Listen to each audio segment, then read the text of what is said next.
We're trying to make sure that the water is safe. 1 case per 2 people per household.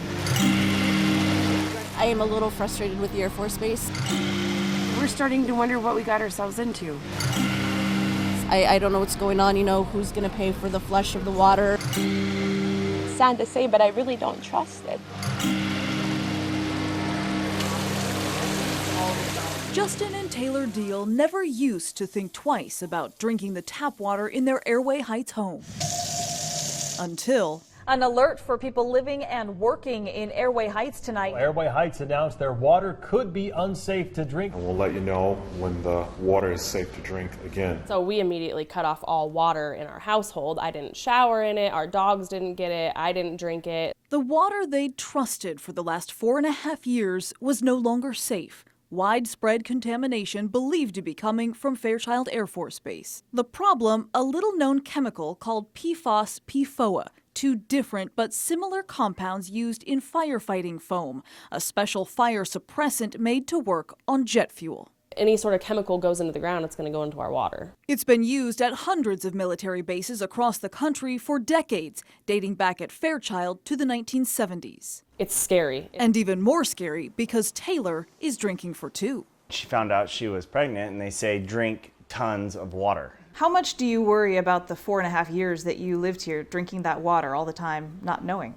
It's terrifying for me. I mean, I was early on in my pregnancy, so it was really scary for me just because that's such a crucial time for organ development. The health risks from long-term exposure to PFOS-PFOA are significant. Low birth weight and developmental delays in children. In adults, high blood pressure, thyroid and immune system deficiencies, even kidney and testicular cancer. Yes, it's scary for me because what's going to happen down the line for me later on, but for now, a newborn child that I'm bringing into the world, I just put her in risk's way. Fairchild officials tell me they began testing for PFOS-PFOA about 6 months ago. The EPA had just issued its official drinking water health advisory, limiting concentrations of the chemical at 70 parts per trillion. That then sparked the Air Force to start testing the groundwater around each of its bases. Testing at Fairchild began just this last April. And by May, the results were in. Some wells bordering the base contained at least 15 times more contamination than the EPA considered safe. It's believed that contamination started here at this old former fire training site on Fairchild. This is what's called the old burn pit. It's no longer being used and it hasn't been used for years. But now there are still a lot of questions about the contamination and what happens next. So to get answers, I came straight to the top. I think most of it is the unknown right now. You make our Air Force proud. Colonel Ryan Samuelson has been the Fairchild base commander since July of 2016. We have volunteers from outside of the city. For the last 6 months, he says one of his top priorities has been reassuring the Airway Heights community. The Air Force is going to be in this. We're going to stick with these residents until we determine exactly what contamination, if any, from our activities occurred and how we're going to mitigate that. He tells me the Air Force acted quickly once the contamination was confirmed. When did the Air Force know about the problems that were the result of this firefighting foam? In May of 2016, when the EPA established 70 parts per trillion, that really established the threshold in the process by which we would move forward to investigate sources. And so we tested our own internal wells, and those areas down by our firefighting were high. He's talking about that old burn pit where Fairchild conducted regular training exercises with the firefighting foam known in the military as AFFF. So we used to go out here and set fire to some things to allow our firefighters to train and to practice, and they would use that actual foam. That training ground sits just over the Grand Ronde Basalt, a massive but shallow aquifer just 200 feet below the surface. It's now believed the repeated exposure from AFFF has been leaching dangerous chemicals into the groundwater for decades. Do you feel like the Air Force did enough soon enough for all these innocent people? I think the Air Force has done a pretty good job of identifying this is a risk. If you think about it, May of 16 established the 70 parts per trillion, and in less than a year we moved out with how we were going to mitigate. But actually, the side effects of PFOS-PFOA are nothing new. In the year 2000, mega conglomerate 3M agreed to voluntarily phase out the chemical from its products after the EPA said it was likely carcinogenic, with a strong tendency to accumulate and pose a risk to human health and the environment. At the same time, the company made AFFF for the entire U.S. military, but also use those chemicals in Teflon and Scotchgard. Their agreement was to reduce the chemical content by 2010 and eliminate it by 2015. The military used the foam up until the very end.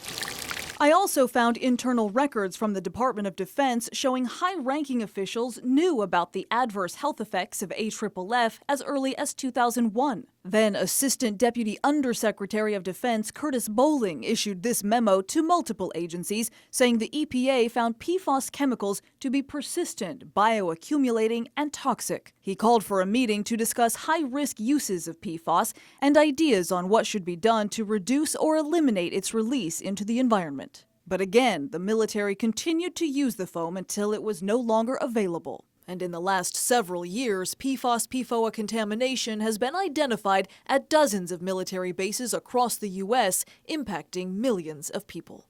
And so what about problems that the Air Force had heard about in other locations? We know that these same chemicals were causing problems in groundwater up in Alaska, for example, before 2016. So why still use the foam? The foam began being pulled out of the firefighting equipment about 2 years ago. And of course, with aviation firefighting foam, it's very particular. So you had to have another source because it smothers fires with jet fuel very, very quickly and rapidly. And so until that replacement foam could come online, many areas continued to use it. For people who live here and have lived here for many years who are saying, we've been drinking this water now for decades.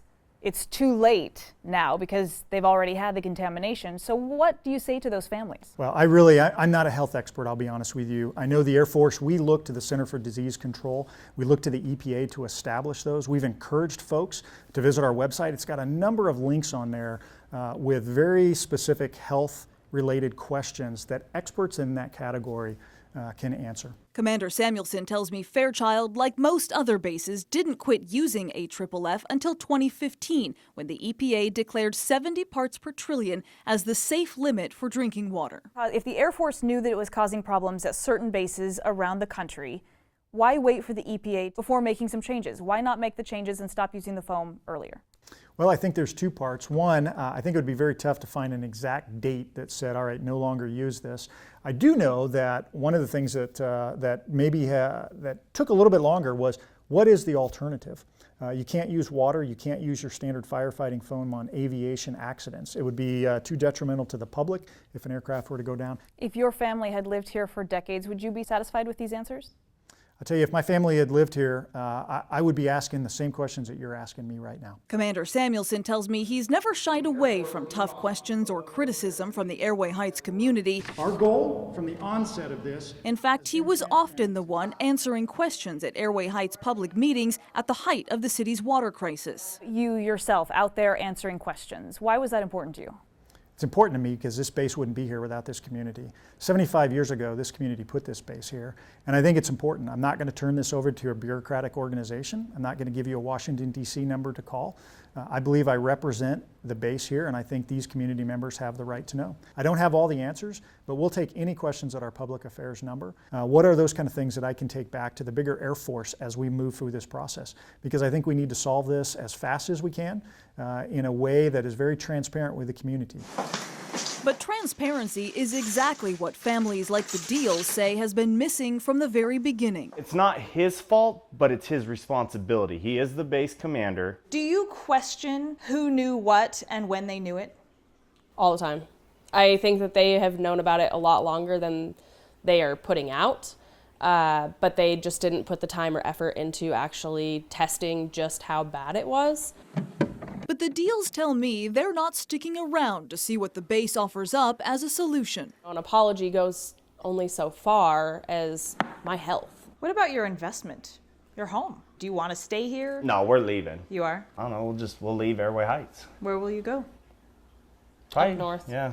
Absolutely. I like the community up there. I know that the water is safe. So this is the nursery. Because with a baby on the way, the Deals can't help but wonder if the water near the base can ever truly be safe. And they agree it's just not worth the risk. In Airway Heights, Whitney Ward, KREM 2 News.